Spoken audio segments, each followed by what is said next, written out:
On ne peut pas imaginer une économie ouverte, une économie moderne, sans recourir à l'endettement. Sinon, comment nous aurions fait pour construire tous ces barrages, toutes ces autoroutes, tous ces projets ferroviaires, tous ces programmes, disons, d'investissement qui aujourd'hui représentent un facteur essentiel d'attractivité des investisseurs étrangers, des investissements étrangers. Souvent, je pose la question aux investisseurs étrangers, je leur dis pourquoi vous avez choisi le Maroc. Ils me disent souvent les 3 premières raisons qui sont, d'ailleurs, si vous pouvez revenir à quelques déclarations de ces grands investisseurs, ils disent instabilité politique. 2, qualité des infrastructures.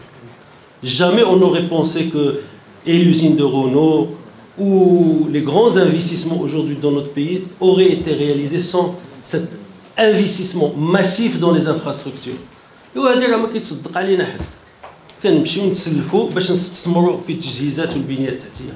ولهذا مرة أخرى هذه القضية ديال الدين العمومي ونبينه كأنه يعني راه عائق، لحد الآن تنقول لهم ليس عائقا. خصنا نبقاو في هذا المستوى باش ما ندخلوش شي مناطق ديال الخطر، ولكن مرة أخرى وأحيلكم على المقارنات. مرة أخرى تنقول لكم كون جو مو فوا جو مو ديزول كون جو مو كومبار جو مو كونسول، نقارنوا نفوسنا لأن هذا الشيء ديال واش كبير ولا صغير شيء نسبي.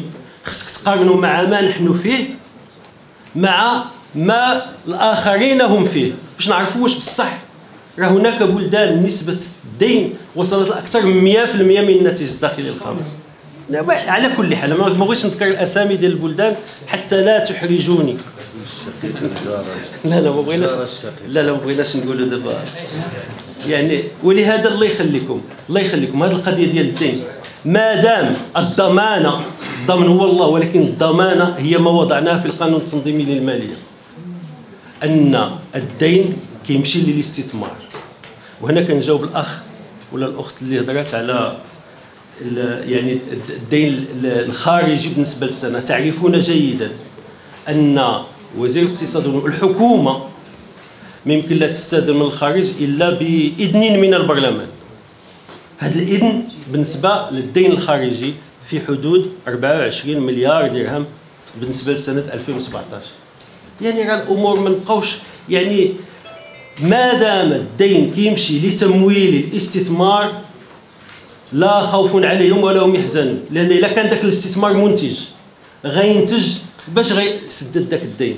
والا الا بقينا نعولوا على امكانياتنا الماليه العاديه هذاك الاستثمار فعاود ما نديروه في 5 سنوات، خصنا نساينوا 100 سنه باش نديروه. لهذا هذه القضيه هذه ديال الدين نحافظ على هذه النسبه حتى لا ترتفع ديال يعني هذه النسبه التي نحن فيها، ولكن كونوا مطمئنين هذا دين مستدام، دين متحكم فيه، دين يدبر بطريقة عقلانية. وانا قلت لكم راه ملي كنشوفوا المؤسسات الدولية واللي يعني نقترض منها وكتشوفونا كنوقعوا، راه ايضا ذكرتكم انه راه نسبة كبيرة كنسدوها بلا ما نعلموكم، ولكن دابا قررت ان كل شهر غنبقاو نعلموكم كم تسددت الخزينة كل شهر بالنسبة للدين لا الخارجي ولا الداخلي.